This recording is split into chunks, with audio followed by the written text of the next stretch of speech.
Hemos seguido una serie sobre Daniel.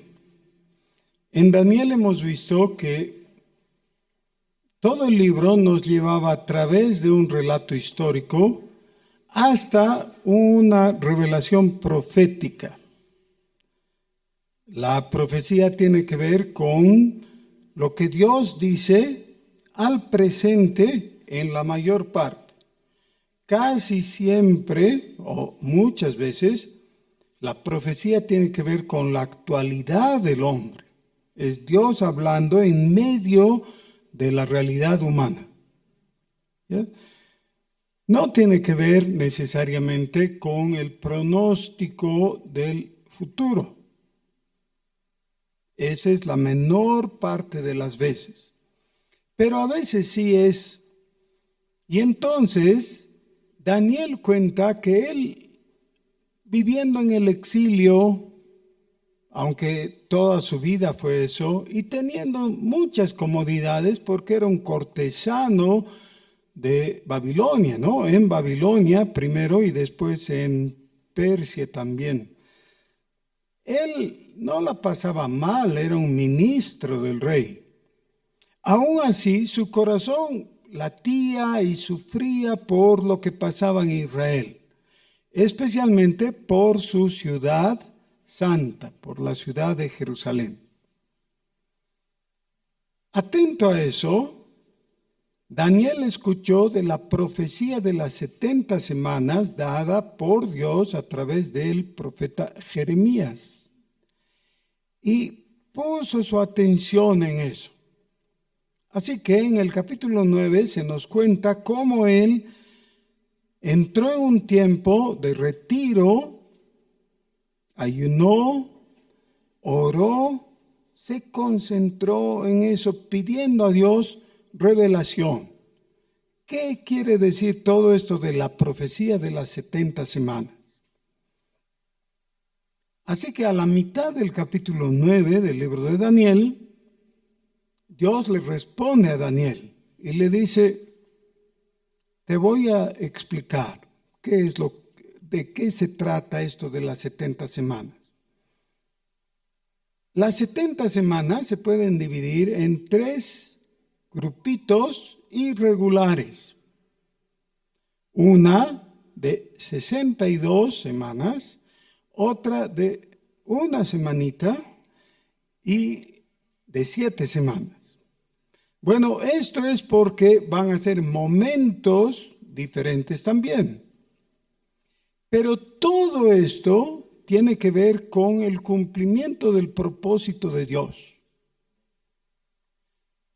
que tiene 6 objetivos. ¿Se acuerdan cuáles son los 6? Hasta nos hemos mordido los dedos, ¿no ve? Para recordar. Concluir o terminar con la prevaricación, acabar con el pecado y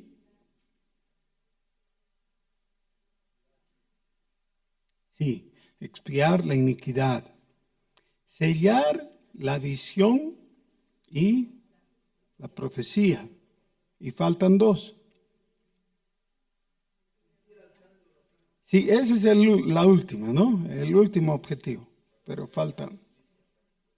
Traer la justicia perdurable. Muy bien. Todo esto está referido al cumplimiento del ministerio del Señor Jesús. Jesús es el que logra todo eso. Acaba con la prevaricación, termina con el pecado, etc. Hace cada cosa. Él es realmente el santo de los santos. Título que los judíos solían darle al lugar santísimo del templo. El lugar santísimo tenía una función especial. Era que una vez al año el sumo sacerdote entraba ahí, derramaba sangre en un lebrillo sobre la tabla del propiciatorio, entregando el precio del sacrificio de un animalito que había sido sacrificado en el altar de la expiación. en el patio. Con eso entraba por el lugar santo, llegaba al lugar santísimo y con un hisopo derramaba sangre o aspergía sangre sobre esa tapa. Y salía. Y cuando salía, el pueblo prorrumpía en un grito de alborozo. Significaba que Dios había recibido la razón por la que el pecado del pueblo estaba siendo expiado. Y claro, había una gran alegría por esa causa.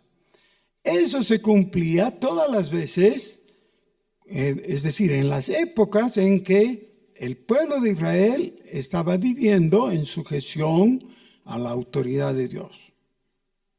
Cuando no ocurría eso, el culto cesaba y en algunos casos colapsaba. Pero Dios ya en la época de los reyes se dirigió a su pueblo diciéndoles: ustedes realizan el sacrificio, pero no de buen corazón. Y por ejemplo, en Isaías 58 les dice: ¿acaso yo me beneficio en algo de toda la carne de ese ganado que ustedes sacrifican? ¿Necesito comer carne? Y la respuesta obvia es: no necesitaba Dios. Todo eso que ellos hacían era en su beneficio, porque les servía para entender el proceso en la relación con Dios. Dios no se beneficiaba y realmente yo no quiero eso, les dice Dios.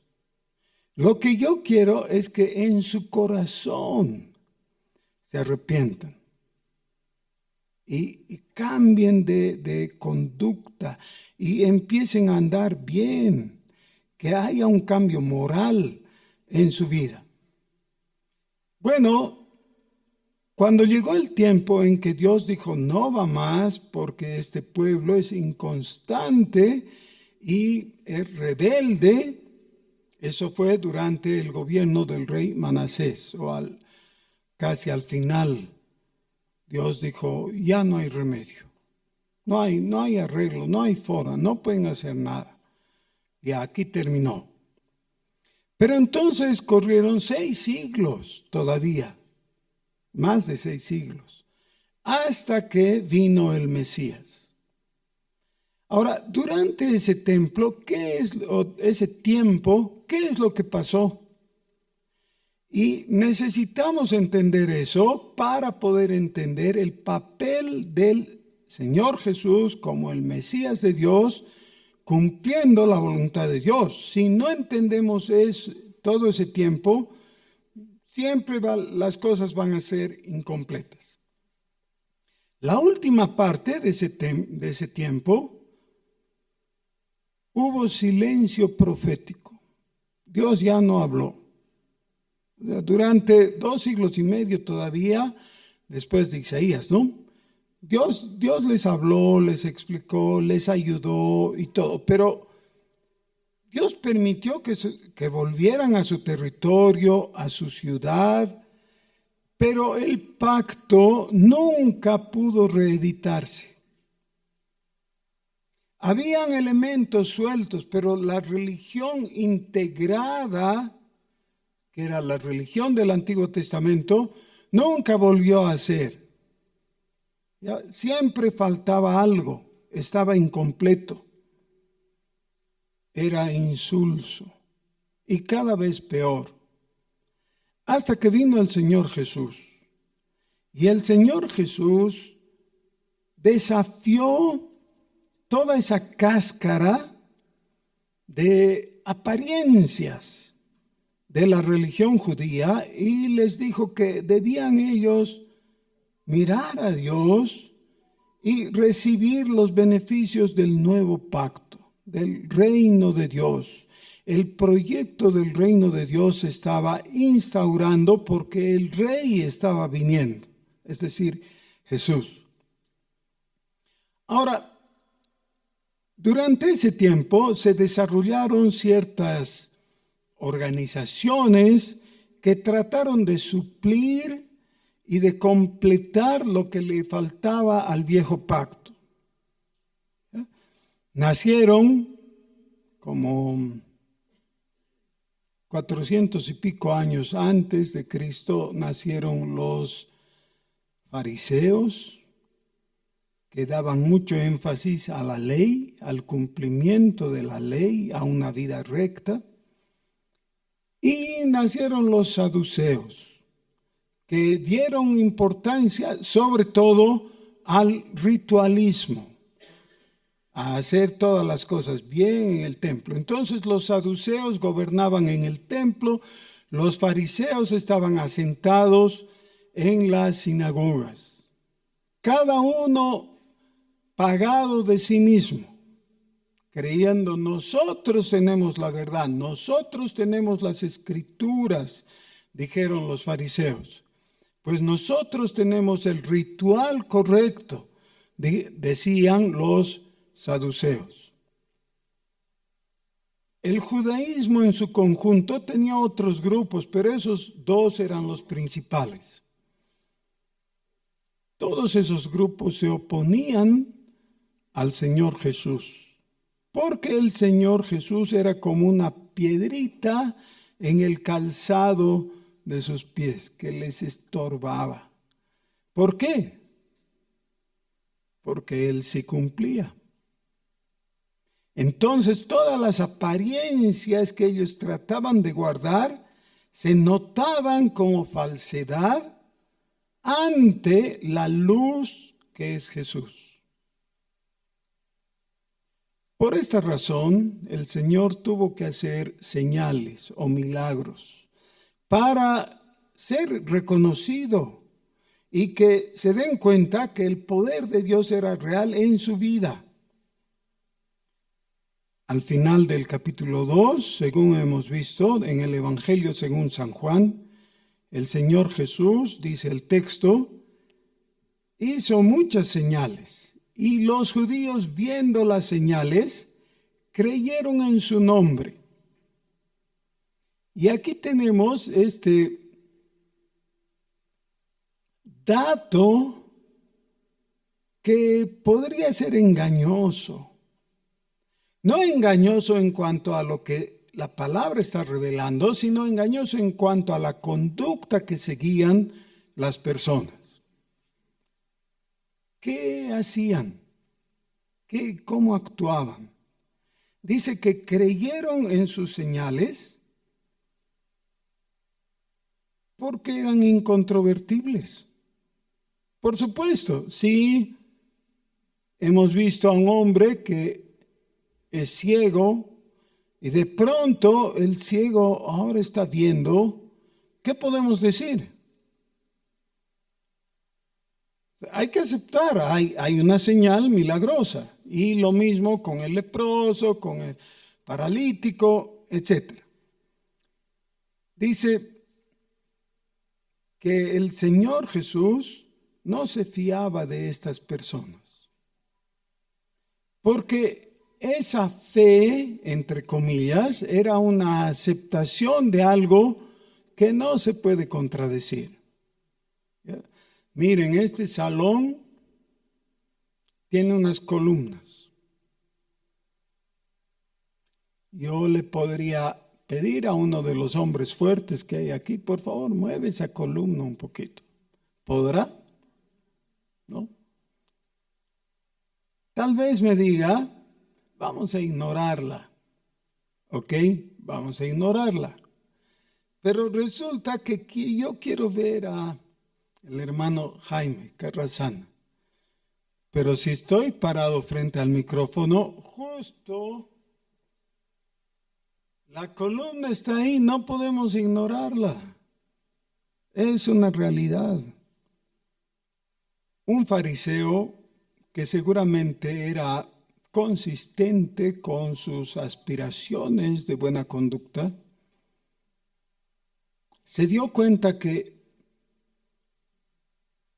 toda su vida religiosa ejemplar no alcanzaba. Así que fue a buscar al Señor Jesús.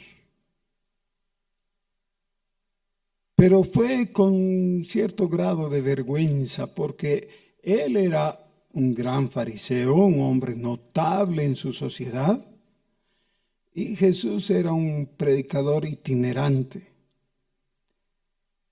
Se esperaba que si uno buscara al otro, fuera Jesús el que le busque a él, porque él era el maestro de Israel, como dice más adelante, ¿ya? El maestro de Israel. Entonces Jesús tendría que haber ido a buscarle. Pero él va de noche y le habla. Y le habla en esa forma complaciente que él quisiera escuchar las palabras dirigidas a sí mismo. Y le dice: maestro, sé que has venido de Dios, porque si no fueras de Dios, ¿cómo podría alguien hacer las obras que tú haces? Y el Señor Jesús no tiene el mismo grado de amabilidad al contestarle. Le dice: no vas a poder ver el reino de los cielos si es que no naces de nuevo. Ahora, hermanos, yo estoy seguro que varios de los que estamos aquí tendríamos que identificarnos con Nicodemo. Porque a muchos de aquí, si nos hicieran un examen, podríamos estar pagados en nosotros mismos y decir: somos gente decente y honorable. Algunos de los que están aquí podrían decir: soy evangélico de nacimiento o de cuna.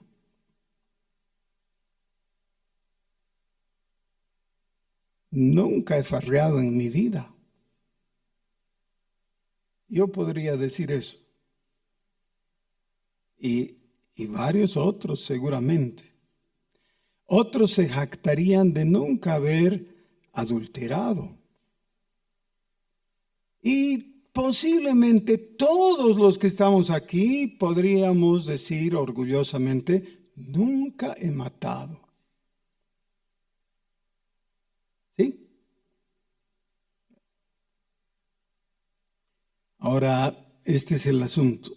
Si Jesús nos dice: ya está bien, no te voy a discutir eso, pero tienes que empezar de nuevo. Nacer de nuevo es empezar a vivir de nuevo. Quiere decir, toda la vida pasada no cuenta. Tienes que hacer de nuevo. ¿Para qué? Para hacerlo bien. Ahora, si a una persona despreciable que tiene todo un prontuario en su contra, le dices: tienes que empezar de nuevo, ¿qué dirá? ¡Ay, qué bien!, ¿no? Buena noticia, puede empezar de nuevo, claro. Si tanto he fallado, qué bien, tengo una nueva oportunidad. ¿No es verdad que muchos hablan de la conversión cristiana como una nueva oportunidad de vida? ¿Han oído eso? Quizás algunos de ustedes también. Señor, dame una nueva oportunidad. Si Dios te diera una nueva oportunidad, posiblemente la segunda vez lo harías peor. Así somos. ¿Acaso no creemos en la total depravación humana? Esa es una de las doctrinas, ¿sí? No lo haríamos bien, no suficientemente bien. No es una nueva oportunidad. Lo que el Señor Jesús le está mostrando a Nicodemo es la necesidad que tiene de una nueva vida en Cristo, pero con un factor totalmente novedoso. Si no naces de nuevo, no vas a ni siquiera ver el reino de Dios. El que no nace de nuevo no puede entrar en el reino de Dios. Para entender eso necesitamos entender el término. ¿Qué es entrar en el reino de Dios? El Señor Jesús estaba en otra ocasión y lo visitaron los discípulos de Juan el Bautista. Estos discípulos fueron enviados expresamente por Juan el Bautista para ir a preguntar a Jesús. Le dijeron, dice nuestro maestro Juan el Bautista, si tú eres aquel que había de venir o debemos esperar a otro. Ahora, esta es una pregunta ofensiva.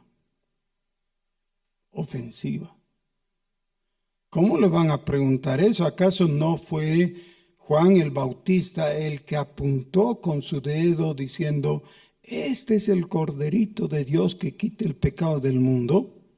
¿No fue él? Él fue. Y entonces, ¿cómo ahora manda a preguntar a Jesús, ¿eres tú el que había de venir? ¿Por qué?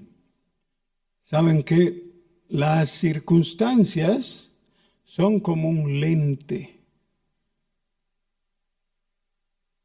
que a veces favorecen para ver las cosas, pero a veces obstaculizan? ¿Ya? Es como ponerse lentes, gafas.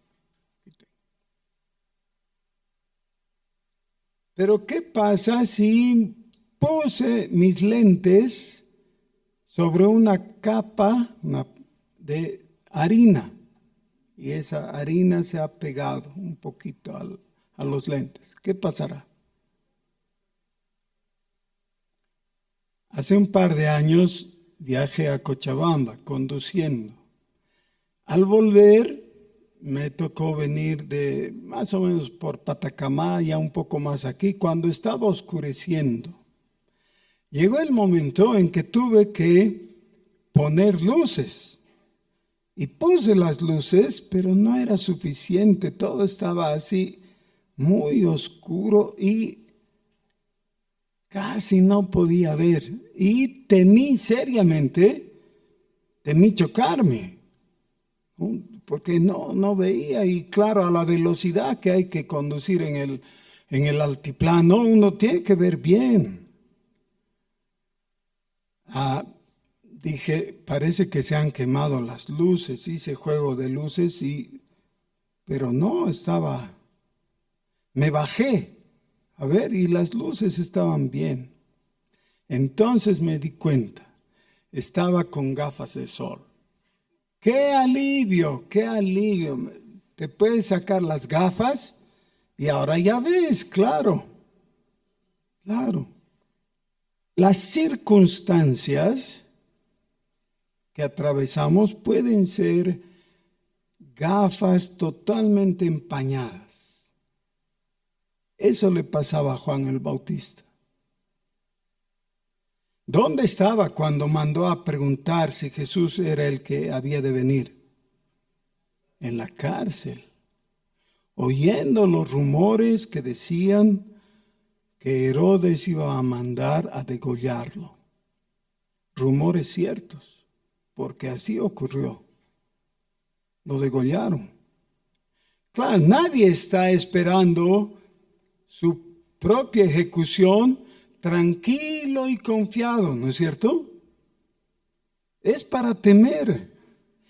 Y esa aflicción era como gafas que no le permitían ver. Él es el corderito, pero ¿cómo si Él es el corderito de Dios que quita el pecado del mundo? Si Él es el Mesías que iba a venir y me iba a salvar, ahora estoy en la peor situación imaginable de sufrimiento, esperando mi muerte. ¿Cómo puede ser? El Señor Jesús les dijo a los discípulos de Juan, vengan y vean. Y en ese mismo momento dice que sanó a varios enfermos. Algunos ciegos empezaron a ver, los que no podían caminar corrieron, y así sucesivamente. Y añade Lucas una frase, dice, y el reino de los cielos es anunciado a los pobres. La pobreza es también como gafas enharinadas, no te dejan ver.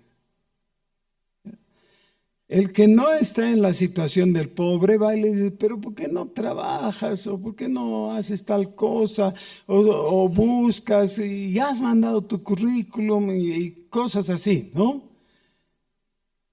Y él a cada pregunta tiene que, pues sí he mandado mi currículum y estoy tratando y sabes que el último trabajo que he hecho, que era mi esperanza, no me han pagado.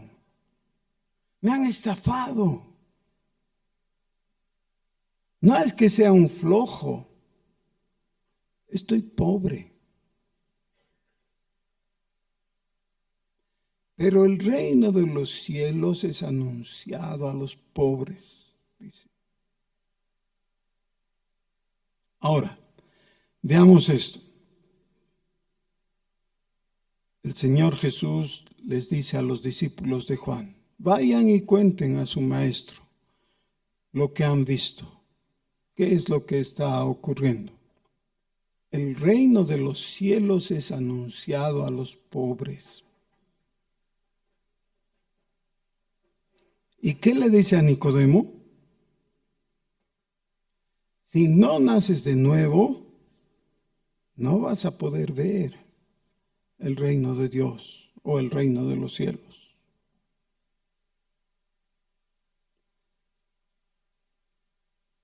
Y si estuvieras en el reino de los cielos y no lo ves,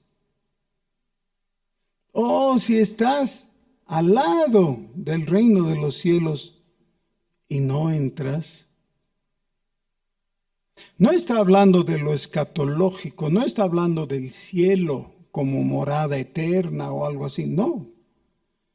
Está hablando el reino de los cielos que él mismo anunciaba diciendo, el reino de los cielos está en medio nuestro, se ha acercado, está aquí presente.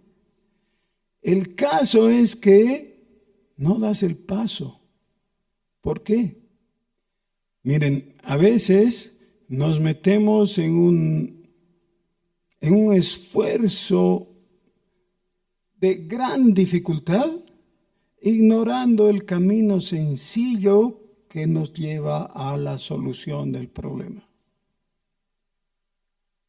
¿Qué es lo que tenía Jesús ahí entre manos que estaba ofreciendo y que no podía ver la gente? ¿Qué era? Ahora, si retrocedemos una página, fíjense, una página. En el capítulo 1 de este mismo evangelio, según San Juan, en el versículo 38 nos dice, el siguiente día otra vez estaba Juan y dos de sus discípulos, y mirando a Jesús que andaba por allí, dijo, he aquí el Cordero de Dios. Le oyeron hablar los dos discípulos y siguieron a Jesús. Y volviéndose Jesús y viendo que le seguían, les dijo, ¿qué buscáis? ¿Sabían ellos lo que buscaban? Sabían, pero no tenían precisión, no podían definir todavía. No eran capaces de argumentar o de dar una respuesta coherente todavía. Así que contestan, Rabí, ¿dónde moras? Jesús les dijo, vengan y vean.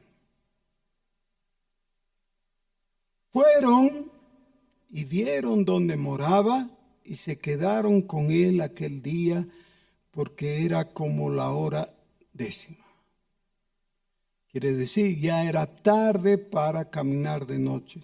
Se quedaron donde estaba Jesús. ¿Quiénes eran estos? Andrés, hermano de Simón Pedro, era uno de los dos que había oído a Juan y había seguido a Jesús. Este halló primero a su hermano Simón y le dijo: hemos hallado al Mesías, que traducido es el Cristo. Y le trajeron a Jesús. Y mirándole Jesús dijo: tú eres Simón, hijo de Jonás. Tú serás llamado Cefas, que quiere decir piedrita o Pedro. Otra vez, vamos a bajarnos de nuestras gradas y vamos a empezar a trepar por el tobogán, ¿ya? Otra vez. ¿En qué consiste todo esto? En lo más sencillo. Que miras lo que está señalando Juan, y cuando Jesús te mira y las miradas se cruzan, Jesús te hace una seña. Ven, ven. Y tú dices: voy. He estado siguiendo a un buen hombre, a un profeta, a Juan el Bautista. Le he estado siguiendo. ¿Cómo no voy a seguir a aquel a quien señaló Juan? Me ha invitado, me ha llamado. Voy a caminar con él.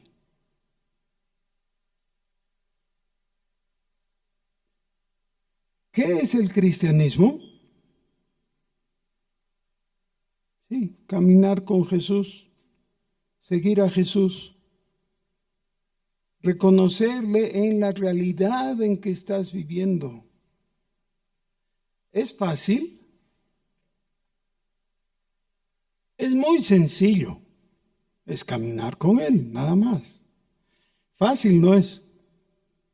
Es sencillo, pero fácil no es, porque cuando leemos el relato en los evangelios sinópticos, para los pescadores significó dejar su fuente de ingresos, dejaron sus redes.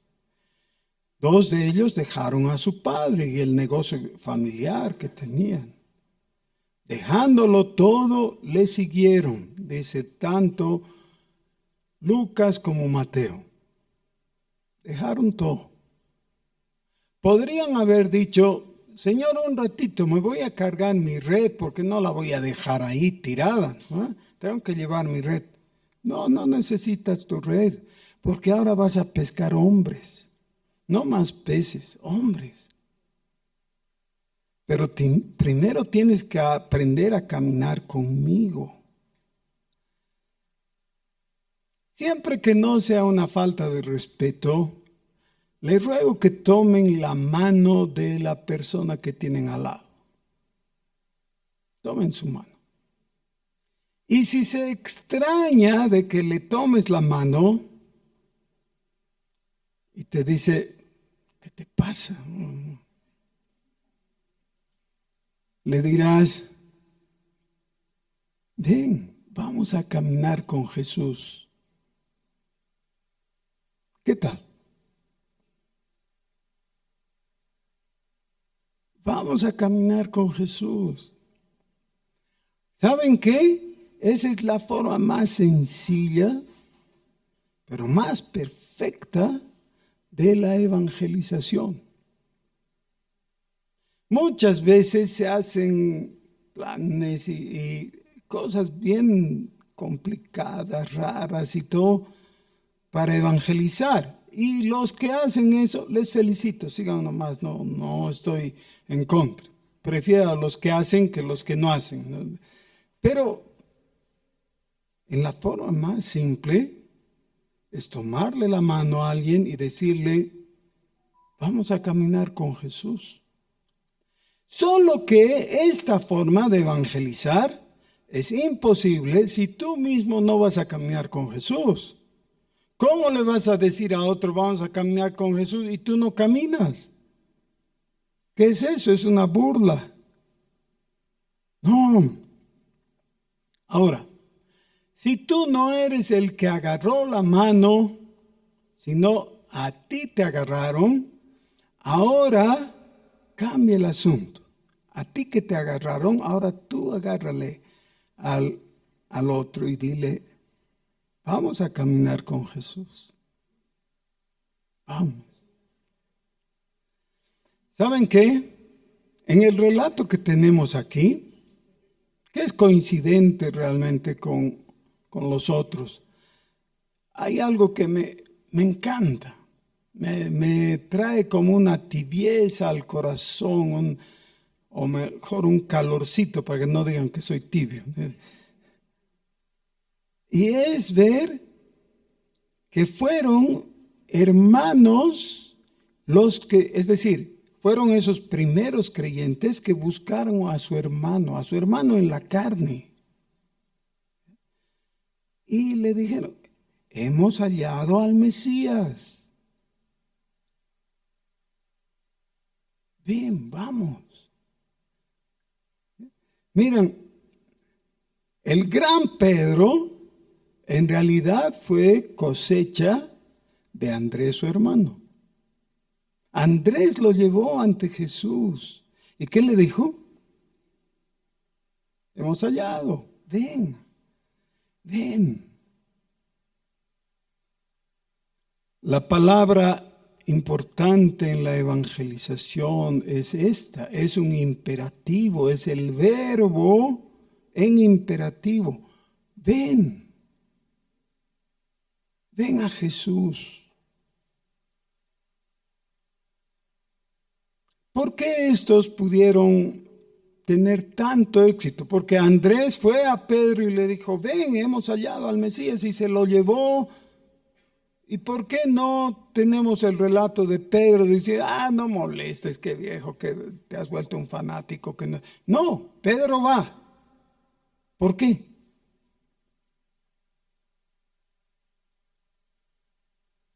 Es muy difícil rechazar una voz así como la de Andrés.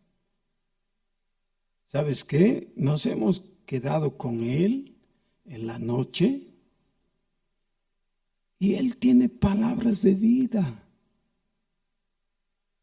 ¿Cómo podríamos rechazarle? Ven. Estas palabras están repetidas aquí en el primer capítulo del Evangelio de Juan. El mismo Señor Jesús a los primeros discípulos les dijo, vengan y vean. ¿Qué es el cristianismo? Dijimos ya, caminar con Jesús. Pero ahora podemos poner una coma y seguir. El cristianismo es caminar con Jesús, coma, viéndole y viendo lo que hace. El Señor Jesús en Mateo 5:20 dice, si vuestra justicia no fuere mayor que la de los escribas y fariseos, no entraréis en el reino de los cielos. Ahí está hablando de justicia, tiene que ver con la ley y todo eso. Pero no es solo la justicia lo mayor en el cristiano. En la epístola a los Hebreos hay 7 factores de mejoría en cuanto al nuevo pacto. ¿En qué es mejor el nuevo pacto que el antiguo? ¿En qué es mejor Jesús que el viejo sacerdote, sumo sacerdote del Antiguo Testamento? ¿En qué es mejor? En todo, ¿no? Pero, ¿qué compone ese todo? Jesús es mejor. es un sumo sacerdote perfecto. No tiene que ofrecer sus sacrificios por sí mismo, porque no tiene culpa. Y así sucesivamente, ¿no? En todo es mejor. Pero hay un punto específico. Jesús es accesible. Hermanos queridos, todos nosotros, si levantamos la vista y atendemos la señal del que nos está apuntando a Jesús, vamos a poder ver sus ojos llenos de amor, convocándonos. Ven, ven.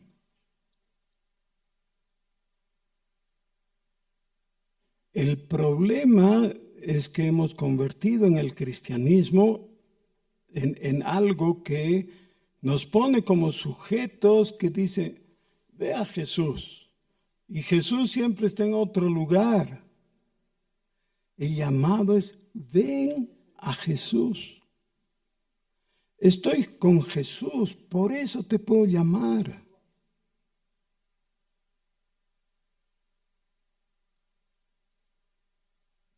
Vamos a orar.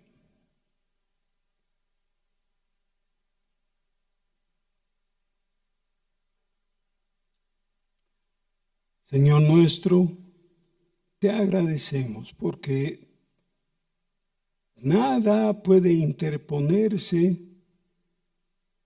entre tú y nosotros cuando tú nos llamas y te miramos con fe. Señor, tú eres nuestro Salvador. Tú eres el admirable de Isaías. Tú eres el Dios fuerte. Tú eres el león de la tribu de Judá. ¿A quién podríamos ir? ¿Quién podría engatusarnos con mentiras, con milagros? Porque solo tú puedes hacer milagros verdaderos. Los demás son engaños. Señor, a ti acudimos. Nadie más tiene palabras de vida eterna. Solo tú, Jesús. Señor, ahora que está tan cerca el nuevo año, te rogamos que por tu gracia caminemos contigo. Ese es nuestro pedido. En el nombre de Jesús. Amén.